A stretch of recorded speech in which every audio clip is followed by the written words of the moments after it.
You're listening to Captain John Doe, real aviation stories told anonymously. Let's get into it. Hello, hello, hello. Welcome back to the Captain John Doe podcast. I am your fearless host, Kevin. And I'm Mindy. Hello, welcome back. So, it's been some interesting posts recently. Our last episode was our live podcast at NBAA. Yeah, and it almost kind of feels like we have a live show again right now. It does. We have some audience members sitting on our couch right now. So they're getting a little sneak peek behind the curtains of the Captain John Doe podcast. Shout out to our friend Derek. No names. He's fine. Everyone knows he practically lives at our house. He's a citation pilot based out of Vegas, and he has submitted an anonymous story before. I won't tell you guys which one. Ooh. But he has submitted one, maybe not the one that you think. But speaking of citations, I just got to go fly a CJ4. That is awesome news. Yeah, I have been flying as a contract pilot, and I've had my 525 type rating for several years now. I never really got to use it, but now I'm getting to, and I got to fly the CJ4, which the cool thing about that is when you get your 525 type rating, it covers 9 different jet models, which is a lot. And the CJ4 is the biggest one on this particular type. It is a single pilot jet. I didn't fly it single pilot because that was my first time in that airplane. So I was learning it with another pilot. And that was my first time flying with Proline. Ooh, how is that? How did that compare to Garmin? Garmin is my favorite through and through. And we're not just saying that, right? No, I learned to fly on a G1000 because I was very spoiled. I am a child of the magenta line. Aren't we all? Yeah. And then we've had our airplanes that have had Garmin. Our current airplane, Mojo, came pretty original. So we flew it analog for a little bit before we upgraded it majorly to Garmin Aviation. So we have a 650 in it, and we have a Garmin GFC 500 autopilot. We have GI 275s. So I fly Garmin in our personal airplane. And then I fly the G3000, which is in the citations that I fly. And then the citation longitude has the G5000. So a lot of Garmin. And then you got slapped with the Proline. I'm a Garmin girl. So how long did it take you to kind of like get the flick? Was it easy? Or did it take time? Do you feel comfortable with it? Or you still think that you need a little bit more training on it? So I flew 4 legs in it. The first flight, I just sat right seat and kind of took it all in and was running comms and the panel. That way I could get some practice on it without worrying about the actual flying part. And then the next 2 flights, I sat left seat PIC and had the guy that was teaching me, he sat right seat and kind of helped me out as I had questions, and he did comms. And then the final flight I did, and I'm putting in quotes, single pilot. So did everything by myself. So I would say it took 3 flights to get comfortable. Perfect. And what was interesting is actually when I got my ATP in the CTP course, which is brutal, and they make you take before you can even take the written, I was placed in the Airbus simulator. And the Airbus had some similarities to the CJ4 because of the FMS and how you program it. It has what's called a scratch pad, and a scratch pad on the panel is where you input anything that you want to tell the avionics to do. So if you want to write a waypoint that you want to fly to, you put it in what's called the scratch pad. So you type out the waypoint and then you click a button on where you want it to go. So where Garmin is really intuitive and it's really beautiful displays and it's really clear on what you can manipulate as a pilot and what you should be manipulating, what's different with the Proline is it was not as intuitive, and it's really hard to know what you can edit and where things are supposed to go. I think this is good for you, though, because as you keep picking up these contract gigs, you're going to fly a lot of different avionics. And obviously, the more information, the more knowledge you have, the more comfortable you're going to be saying yes to Totally. these trips. Last thing about that was what I hated about it and why I love Garmin and I just fly the Garmin flag so high is Garmin gives you such great situational awareness with your maps. On this, I showed you a photo of the cockpit. No idea where I am. It's crazy. No clue. I was so lost. All it shows you is a black screen with a couple of waypoints. I'm like, where's the state lines? Like, what state am I in? So now I know that whenever I fly, I am going to want to bring along some sort of ADS-B receiver and connect it to my phone or iPad. That way I can have my Garmin Pilot up. That way I know exactly where I am at all times. That's funny.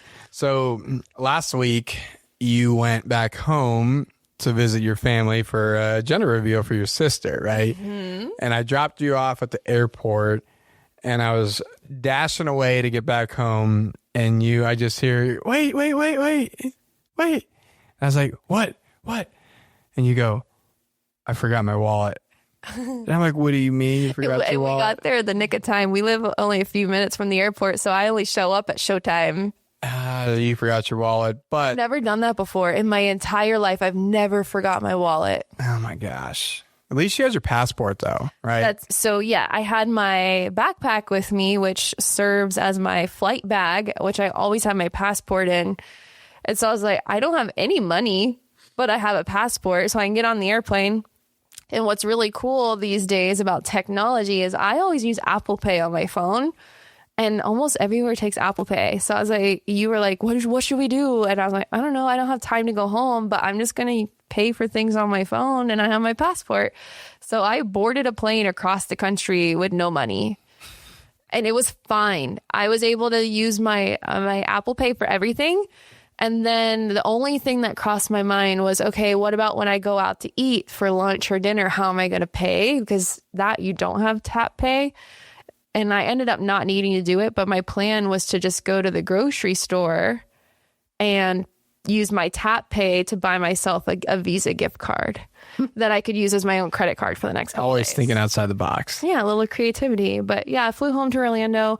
You know what's startling? What? Disney adults. Why are you bringing this up right now? And why are you personally attacking me? It's a bad travel story. It's a bad drama story? Travel story. That's what the podcast is about. It's about bad travel stories. There's nothing wrong with Disney adults for everybody out there listening. There's everything wrong with Disney adults. If you guys can't tell, Kevin's a big fan of Disney, which is... It's a question mark on why we're together. I'm a big fan of amusement parks. We went to Universal, Disney, Islands of Adventure. We were annual pass holders to everything. And I would drag Mindy out all the time. And we'd go to Epcot. Think about it. We're sitting there on the couch. Like, what should we do? Let's go to Italy. Oh, let's go drive 20 minutes down the road and go have some bomb-ass food. But there's screaming kids running around in Mickey Mouse ears. That's not my vibe. We could show up and leave whenever we wanted. Yeah, and I always wanted to leave immediately. So anyone who's ever flown to Orlando understands the Disney adult thing. It's terrifying. And those are the same people that probably enjoy public pools. Jeez. Really going after people right now. Anyway, but I was thinking about it because I realized on that trip, I have my flight safety crew tag on my backpack because that's my flight bag is my backpack that I use that I keep all my stuff in. And I have my flight safety tag on it. And I realized that as I was navigating the airport, especially around other aviation crew members and getting on and off the plane, that I would hide the tag. I will never hide the tag. We are so opposite. I will never hide the tag. We're so I want opposite. everybody to see flight safety tag. I know. I realized after I got back that every time I was like getting off the plane and the pilots are standing there, I would like hide my tag because I didn't want them to see that I was a pilot. Oh my gosh. Because I don't want them to like, what do you fly? What do you do? I don't want to have small talk. That just made me think of how many times you were flying commercial and I was working.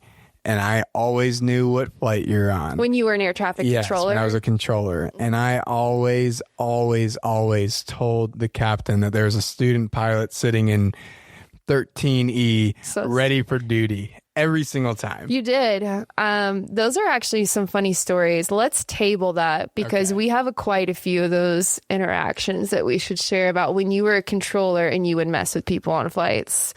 We definitely should talk about that. But yeah, anyways, and then crew tags on bags.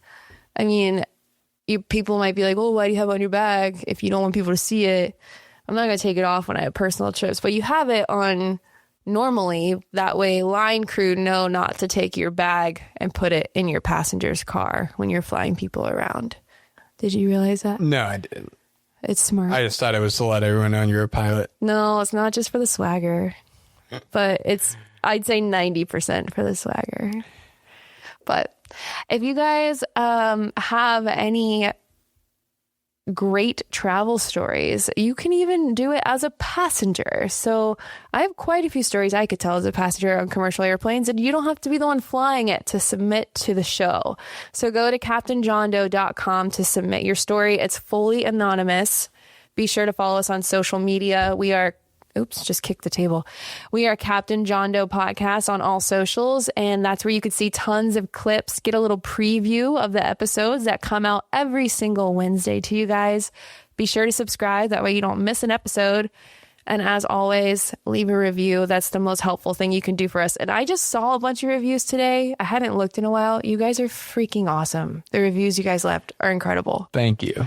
Thank you. So, I was poking through our submissions, which chef's kiss, incredible. We have a very, very short one I'm going to read really quickly. We'll talk about it and then we'll get into the main part of the show. So this submission says, flying back from dinner in Fort Pierce to Daytona, that's Florida, and a Cherokee, when the quality of the fish hit everyone at the same time. Had to request priority from Daytona to get on the ground, or else we're going to owe the flight school we rented from some money for a serious deep cleaning. Not a pleasant experience, but one we won't forget even 10 years after now. That's, for some reason, like... What does it remind you of, first of all? Fish? This story where they almost threw up in the plane. Reminds me of 2 episodes ago. Yeah, no. The husband and wife story where they both puked in the airplane. Yes. That's what this reminds me of. This story, what immediately came to mind is how many times I had to deal with poor pilots diverting because they had a code brown. When you were a controller? Yes, because they had a code brown. It happens so much. How do you know? Well, this particular instance, it was one of the flight school planes. Maybe it was our alma mater specifically. And I remember it was a young girl talking to me. She told you she had a code brown? She goes, this is how it went. I swear. Approach. I need to land now. And I'm like, well, what, are you okay? And she's like, no, I need to land now. And I was like, where do you want to go? She's like, right here. Like, I was like, I don't know, Titusville's right there where I'm landing there. And I was like, okay. And she was right over the top. So I called the tower. I was like, they're inbound. I'm not sure what the emergency is. And I was like, are you an emergency aircraft? She's like, yeah, I have a code brown. And I was like, you're saying code brown? And I was like, all right, just go. And I died and everybody heard it. Like, and I said, she literally said code brown on the frequency. She meant it. It was popped back in like 10 minutes. I would consider shitting my pants before I announced on frequency that I was about to shit my pants. So back to your story, there's a little bit of information missing from it. So can we make the assumption they bought some fish? Is that what's going on here? I don't know. I would love to know more about this story. I want to know more about what was happening in the cockpit. Like, I want to know about the beads of sweat running down their cheeks as they land. And I was meaning face cheeks. And now I just realized that you are looking at me like I meant the other type of cheek. She just said beads of sweat running down their cheeks. Did you all hear that? We need more details. I just got done talking about a code brown story and you talk about cheeks. I definitely meant face cheeks. So, okay. I love this brief story because we've all been there, but We're gonna We've need been some there more, a lot. more details. Yeah, small planes, they don't have a lot of options for you. Like, that's one thing when you bring new people on a small plane. I make sure I tell them so many times to prep before we fly and make sure you go to the bathroom, and people still don't get it. Oh, no. Even you took your parents the other day, and Yeah, the first thing I said, like, go to the bathroom. We went. I started up. I looked at them. I said, you're not going to be able to go to the bathroom again. And sure enough, within 10 minutes, my dad goes, how do you hold it? and he goes, like, how long is this flight going to be? I'm like, we're fine. Did I tell on the podcast one of my discovery flights about the little boy having to go to the bathroom? No. Okay, real quick. So at my flight school, we have a lot of intro flights, and they happen to go over the Grand Canyon where we give instruction. And this dad brought his son, he was about 4 years old, in the plane. I did the same thing. Make sure we go to the bathroom. Okay, cool. So I take off. We're in the upwind. Okay, so we just took off. And I just hear, I have to pee. And I look at the dad. I'm like, we're not turning this plane around. And he agreed. Wow, you're a dad already. Yeah. That's a dad comment. Well, I was like, I mean, this dad paid a lot of money for this flight. And I'm like, we're getting this in. He's like, I really have to pee. So I have a water bottle next to me. And I'm like, and by the way, I was in a G7. Brand new Cirrus. Brand new. Sorry. But chugged the water bottle, slammed it, gave it to the kid. He peed. And within the first 5 minutes, and I was like, all right, cool, we're done. So we keep trucking to the Grand Canyon. By the way, it's 25 minutes to the Grand Canyon. We're halfway there. I have to pee. He must have been nervous. Did it again. That was pee anxiety. He filled up the whole water bottle twice. And thankfully... Who drank it in between? Well, I'm saying... How you we feel? We had to get another water bottle. Were you drinking pee? That is top level customer service. But the customer service was on point. We had a great flight, but like it just made me think about like we're always there, and especially with young kids that I'm learning now, because I never had thought that I was going to have to kind of get involved in that type of flying, but it is a common theme that I deal with is children and they have to pee. So now instead of that, I carry little porta johns, which are lesson learned. Yeah. Lesson learned. And then the funniest part was you came home and told me the story, and you're like, yeah. And the dad was so nice. And you're like, I buttered the landing so much that they gave me $100 tip. And I just looked at you and I said, no, sweetie, you didn't get a tip because you buttered the landing. You got a tip because his kid peed in the airplane twice. Yep. But I'd like to think it's because of the landing, but I think you're right. It was so sweet when you were like, I had such a good landing, I got a tip. I'm like, no. Okay. All right. I'm going to get into my story now. So I read through it a little bit, but this is coming from one of our fighter pilots. Ooh. I know. So he starts off by saying, hey, I love this show. I'm an Air Force fighter pilot, 25 years old, and did my first ever flight as a pilot just 2 years ago. I only have around 300-ish flight hours. I'm still early into my training for my primary fighter aircraft. That being said, at the end of the day, I still occasionally get task saturated just like everyone. A little while ago, I had a sortie to go out into the MOA and practice basic fighter maneuvers against my instructor with a total of 4 aircraft flying out together. After about 45 minutes of dogfighting, we began our flight back. Due to an aircraft having unusual in-flight issues, my instructor flew on his wing as a 2-ship back. I, on the other hand, started to get blocked in by some clouds. Usually not an issue. However, I had just been pulling high loads. I was tired and relatively less experienced than others. So I called up to get a pop-up IFR quickly while trying to get the plates ready to do an approach. Got my clearance and had a game plan as I was cruising around flight level 280 back home. Then I began flying through the clouds and descending down. Again, not a big deal. I've done it plenty of times. However, then they changed which runway and approach I'd be landing on due to the possible emergency aircraft taking priority of the runway and preparing it for a possible emergency. I started to scramble, trying to get set up again, plugged everything in, get all squared away, all while descending much quicker due to my new routing. That being said, at that point, I stopped flying the plane and let myself get fixated on the routing and my altitude. I forgot to think about how it would probably be a good idea to double check that I turned my anti-ice probe on. I looked over and turned it on and slowly started to see my airspeed increase as it became unblocked. That's where it started to connecting the dots. I had left the throttle very high, but didn't think of it as I'd been so focused on other things and my airspeed was stable. After landing, before my instructor in the emergency aircraft by multiple minutes, we all wondered how I got back so fast. During the debrief, we looked at all the data from the aircraft systems. That was the day I went supersonic by accident. In a cloud at 8,000 feet. All because I forgot to flip a switch and open my eyes. All the guys give me shit for it. I unsat the ride, but got a great story out of it. I am going to give this young fighter pilot a call sign of ground beef.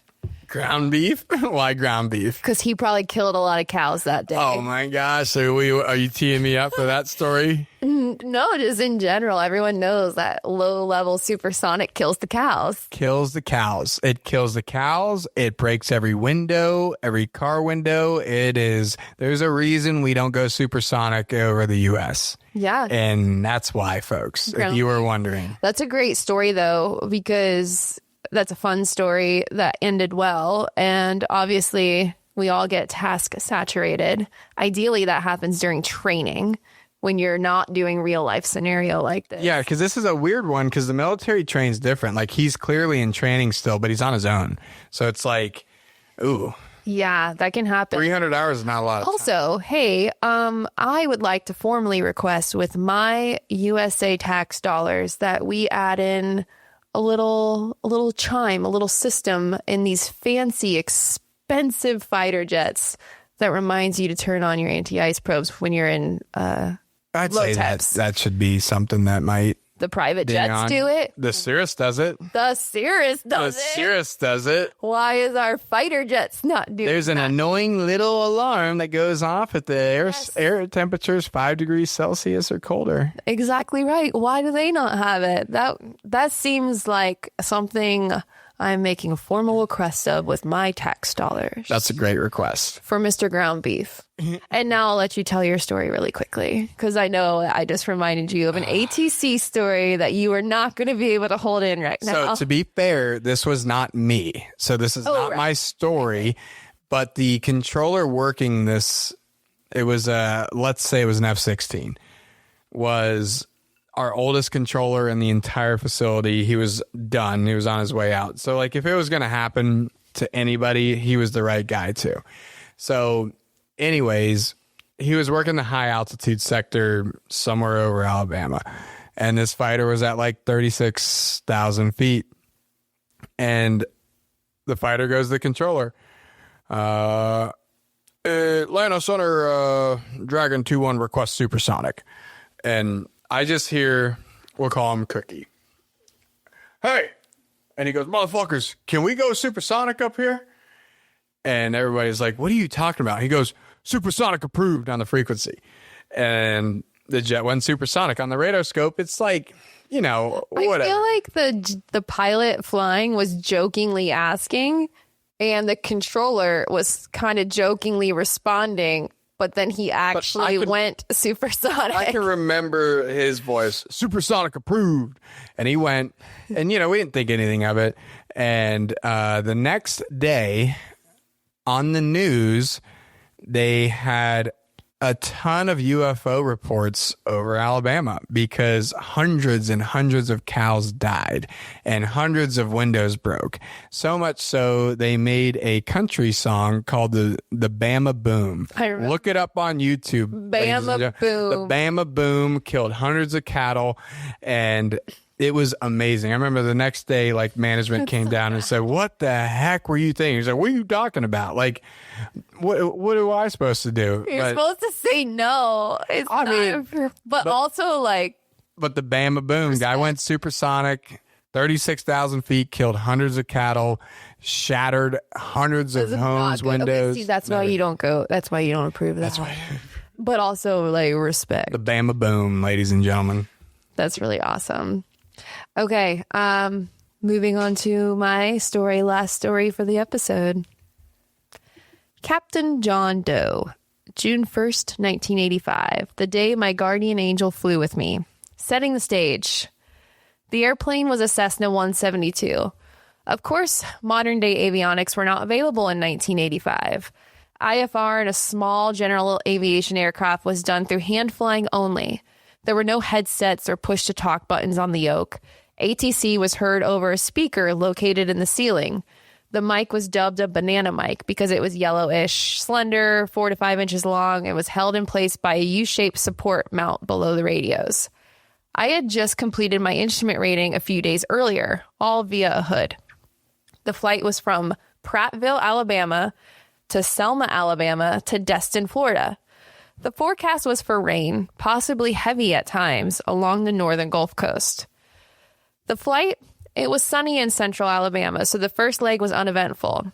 The first part of the flight from Selma to Destin was a typical summer flight, somewhat bumpy but otherwise clear, and then, as expected, the clouds lowered and we went into IMC approximately halfway.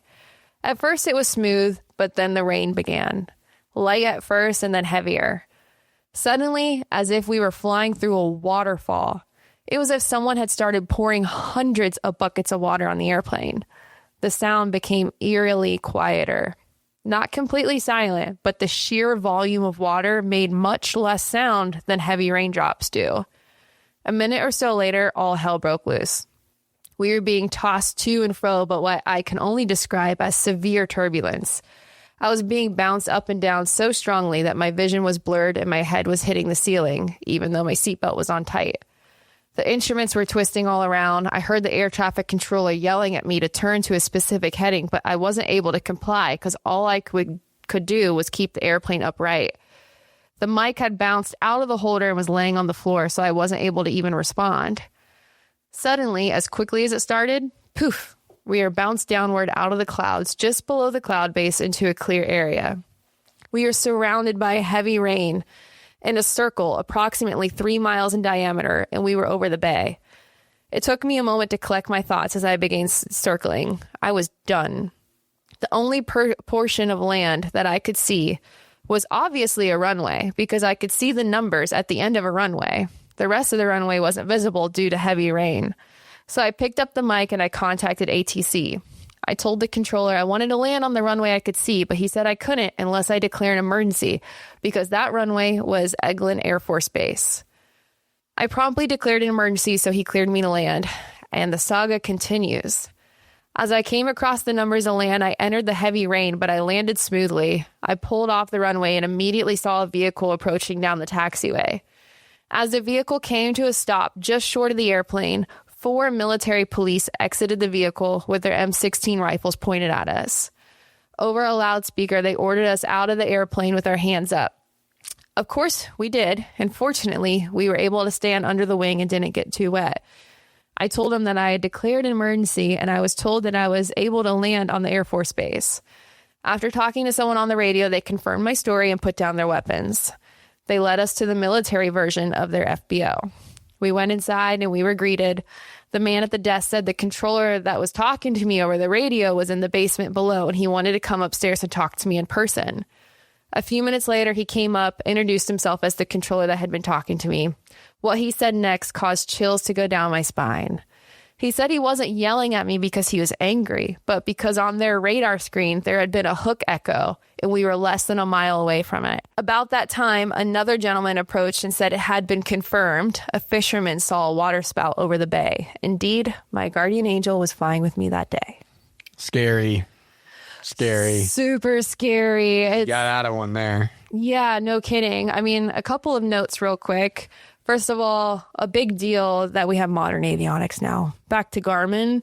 Oh my God. Having radar on board and then in small airplanes having XM weather and FISB weather. That way you don't get put in these situations. I mean, how smart is the Cirrus? You would never find yourself in that situation. No, I mean, what Mindy said, like we have so much technology at our fingertips now. Like to be grateful is an understatement. Like, we should never put ourselves in these situations. I can go on for days explaining on the situations people put me in as a controller. What I want to say here, plain as day, is don't think the controller is going to save you. Because in this story, it makes a lot of sense. The controller's trying to yell at them saying, you need to get out of there. But like, you're so task saturated because you're not even able to control the airplane that they literally, by the grace of God, got lucky and got spat out right by Eglin Air Force Base. Yeah, I've always wondered about that. And kudos to this pilot for declaring the emergency, which is hard for a lot of pilots to do. And then to also land at an Air Force base, knowing that he was done, like that he couldn't fly anywhere. And even if there was going to be a hole, he wasn't willing to try it because of how bad of a flight he just went through of all that stuff. Kudos for actually doing it. Imagine getting in such a bad situation that you declare emergency and land at an Air Force base and are met by armed guards. I think everybody there is happy that he did that. Also, though, like, happy. How, I know it all happened so fast, but how come the like armed guards weren't notified of a civilian plane coming into land? Because that's just like the MPs on the field. So they're not dialed in probably to the controllers. So like, you just figured they would get a call. It's not your standard airport, right? So like, those people are probably just guarding the perimeter and they see a random airplane landing. So their first thought is go and then ask questions. How excited do you think those boys were? They wait for that their whole life. Right. The whole life. They were probably like, Yeah! we got a live one. Yeah, let's go. Speaking of bad weather, I have a story that I don't like that I think is important to kind of share back to my ATC days. Because this reminded me of it. And I still remember coming home that day and sitting on the couch with you really, really flustered. Like, it was one of those things that, you know, there was certain, like, I don't even want to say death because that's so dark, but like it was inevitable and it didn't happen. I'll share that before I tell the story, but like, I still remember thinking of it right now, coming home to you and be like, this was not okay. And I remember you saying it's not okay for pilots to do that. And it goes back to putting the onus on yourself, protecting yourself. Controllers are going to do everything in their power to help you. But if you put yourself in weather, that's on you. So this was back in Atlanta. And I remember I worked a boutique off of Atlanta going to Birmingham or something. And there was severe weather with tornadoes embedded in the cells. And this boutique flies through, and they were higher, mind you. And he just said to me, don't let anybody fly through this area. And it was probably a 200 nautical mile wide area. And I was like, noted. That would have been a PC-12. Yeah, it's a PC-12. They were getting severe turbulence and everything. And sure enough, here comes a 182. And they were going the opposite way. And my first thing I said to them is, do you have XM weather on board? Because at the time I think I was a pilot, so I knew enough. And they said no. And I said, you need to turn around and land. And they're like, we're going to keep kind of trucking. And they're like, just help us out. And I said, sir, I cannot help you out. My weather is great, but I don't know what's out there. And he just kept going. And I was like, turn around now. And at that point, he goes, I can't turn around. Like it hit him that he should have turned around, and it closed in. And sure enough, the second he said that, my scope updated and there was pink and purple all around him. So for the next 30 minutes, I gave this guy turn left, stop, turn right, stop, turn, blah, blah, blah, to pick his way through tornadoes and the worst weather I've ever seen in my life. And I hate thinking about it because I remember what I did on the back end. I got the supervisor. I told them, call the cops, have them ready, send them out right now because this guy's not going to make it. There's no way he's going to make it. And I told the pilot too, I was like, do not listen to my instruction if you feel something. I'm only doing the best I can. If you need a turn, do whatever you need to save your life. And that's how I was talking to this guy. And 30 minutes later of turn left, stop, turn right, stop, turn. And just going on and on about tornadoes and extreme precipitation. He finally made it through somehow. And on the other side, he broke down and he was crying on frequency and he was apologizing. And he said, "You saved my life. I didn't think I was going to make it." And it was a really, really, really hard thing to handle. And that story brought that back, thinking of sitting on the couch talking to you about that. Well, some people have guardian angels and some people have air traffic controllers. Former. Well, incredible job. That story frustrates me that someone would selfishly put other people in that situation. Like his decisions made for one of your worst days as a controller, almost one of your worst days of your life, because he didn't listen to your advisement to turn around after you knew the weather ahead and told him like, this isn't safe to fly through. But people that are like, oh, I'm going to do it anyway, don't realize that it's not just about them. That's so selfish. No. And I was solely responsible for having this guy live. That's not fair, because he was solely relying on me to turn him. And when I'm telling you turning, we were turning every update. That's not fair. Every update, because there was so much significant weather. I can't stress, like it was just, I don't even know, just thinking about it. Like, and then what I did on the backside, telling everybody to get, he was somewhere in the middle of nowhere, Alabama, and I had every emergency service there waiting for him. That's awful. That's truly awful. Well, on a somber note, that was the end of my story. Yeah. I mean, these stories, they bring back memories, and I think that sometimes we need to share them. I noticed your whole vibe shift as I was telling a story. I noticed your whole face and vibe and mood changed, and I didn't know that you were thinking of that story. And now I understand, because I was looking at you like, where is he going right now? Controllers have the ability to have an extraordinarily short-term memory, but there are things that last forever. And that scenario that's heavy, will be with me forever, in the best way possible too, because now I'm on the flip side. I'm on the pilot side. I will never put somebody else at risk. Well, now I'm just thinking about this story where I thought we were going to relate to the pilot, and instead you just related so hard to the controller. The controller came to go meet this guy in person because he was less than a mile away from a tornado. Correct. The controller did not go there and saw what you saw for any other reason, just to see the person that just lived. Yeah. Because they saw somebody that was about to die. Right. And I don't want to be somber. This is not a somber podcast, but that's for you listening out there, for whoever submitted the story. Like, that guy came to talk to you for that reason.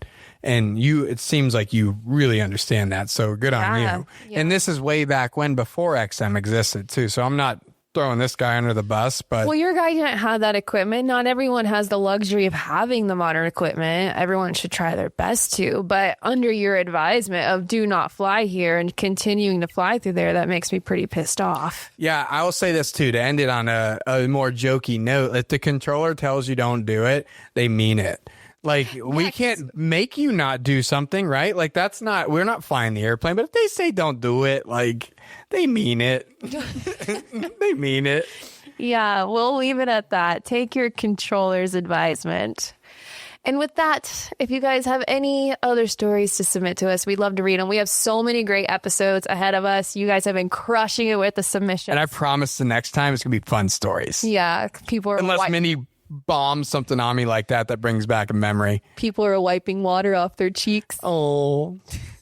Their face cheeks. Thanks for listening to my my old war stories, I guess. All right, we'll catch you guys next time. See ya. Thanks for flying with Captain John Doe. If you have a story to share, visit CaptainJohnDoe.com and stay anonymous. New episodes every Wednesday. Be sure to subscribe, leave a review, and tell your favorite crew members.